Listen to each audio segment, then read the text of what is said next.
Podcast de Colombia Risk Analysis. Es un espacio donde cada semana analizamos la noticia del momento. Me decía, por tu corazón, y se convierta en actos de perdón y reconciliación mundial, pero primero en nuestros corazones, primero en mi corazón. Gracias. Hace un año, Gustavo Petro se posesionó como presidente con grandes promesas de cambios sociales y de paz total. Una agenda que poco logró avanzar. En el primer año legislativo, solo una de las grandes reformas logró pasar, la tributaria. Por su parte, el gobierno también logró el trámite exitoso de su Plan Nacional de Desarrollo. Su mayor logro en materia de paz ha sido el reciente inicio del cese al fuego con el ELN. Hoy, la agenda legislativa del presidente se ve opacada por las declaraciones de su hijo, copartidario y líder de la campaña presidencial en el Caribe, Nicolás Petro, que sugieren financiación ilegal y no reportada durante las elecciones presidenciales del 2022.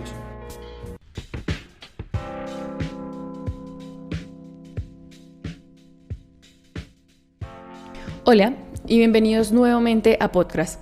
Yo soy Catalina Bobadilla y hoy está conmigo Sergio Guzmán, director de Colombia Risk Analysis, para hablar sobre el primer año de Gustavo Petro en el gobierno y lo que se viene para estos próximos 3. Sergio, bienvenido. Hola Catalina, qué gusto estar con ustedes en este nuevo formato de podcast. Sergio, este primer año del gobierno Petro cierra en medio de lo que algunos medios han denominado tormenta política. ¿Esto cambia la agenda legislativa del presidente? Este escándalo se suma a los obstáculos que ya tenía el gobierno para el exitoso trámite legislativo de sus reformas sociales, como la pensional, la laboral o la de salud, que hoy parecen tener menores prospectos. La coalición de gobierno está debilitada, los cambios en su gabinete, peleas con los líderes de los partidos y mesas directivas adversas que ralentizan la agenda. El panorama es de un gobierno estancado.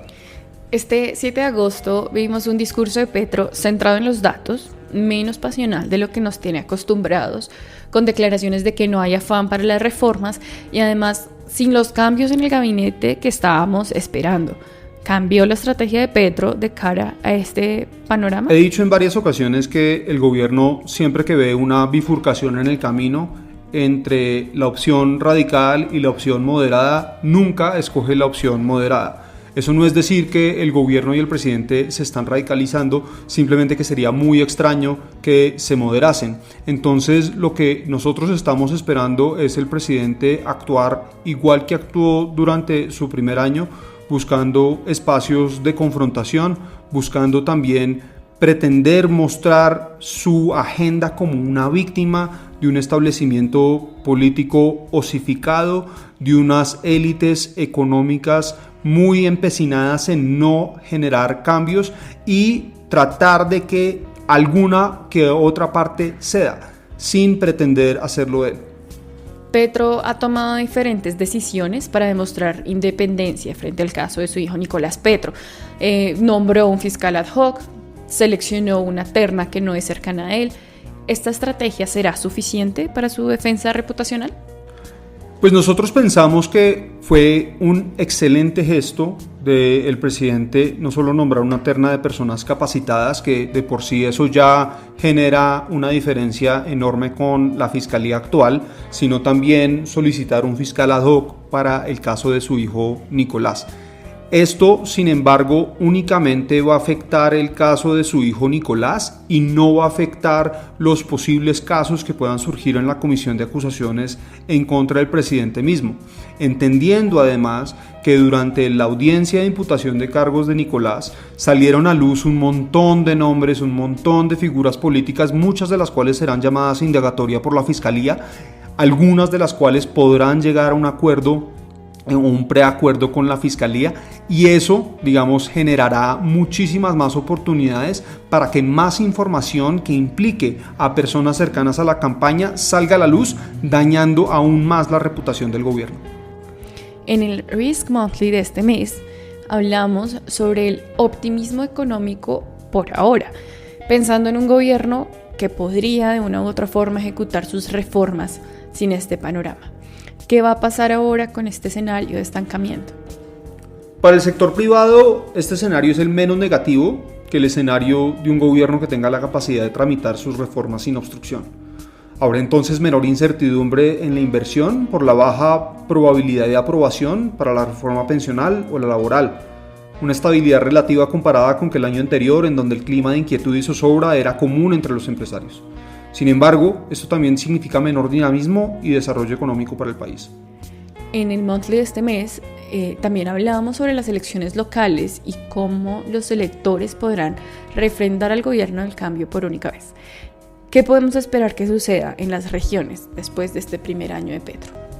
Es verdad, para muchos electores esta va a ser la única oportunidad que van a tener para refrendar el gobierno, y en el 2019 fue la oportunidad que muchos electores tuvieron para refrendar el gobierno de Iván Duque. En consecuencia, muchos alcaldes de izquierda o alternativos hoy en oficio están allí.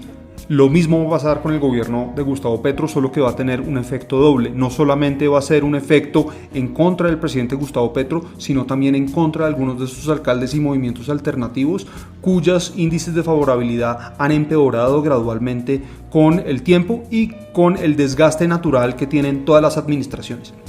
Lo que podemos esperar es, cuando la relación de poder entre los grupos alternativos y de izquierda sea menor en relación con los grupos ya sea de partidos tradicionales o incluso partidos de derecha en algunos casos, es que el balance de poder político del país va a cambiar, y esto naturalmente traerá consecuencias para la dinámica que se vive hoy en el Congreso de la República. ¿Y qué nos espera después de este primer año de gobierno? En estos 3 años el gobierno buscará defenderse a capa y espada. Los escándalos muy probablemente afectarán su gobernabilidad.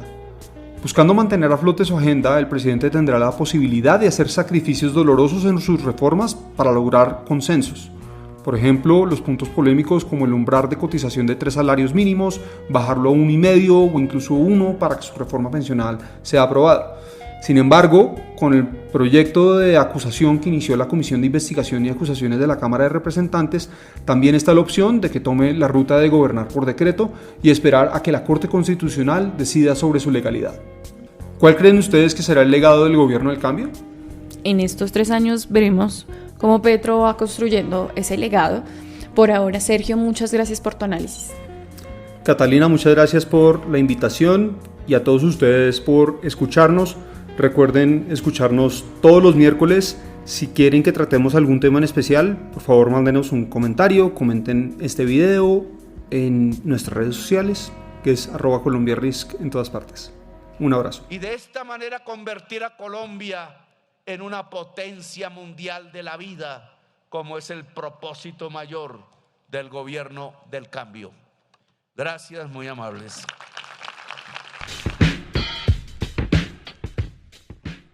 Y hasta aquí este episodio de podcast. Muchas gracias por escucharnos. Pueden seguir leyendo y escuchando en todas nuestras redes sociales. Nos encuentran como Colombia Risk Análisis. Visítanos para conocer más de nuestros productos y servicios. Nos escuchamos el próximo miércoles.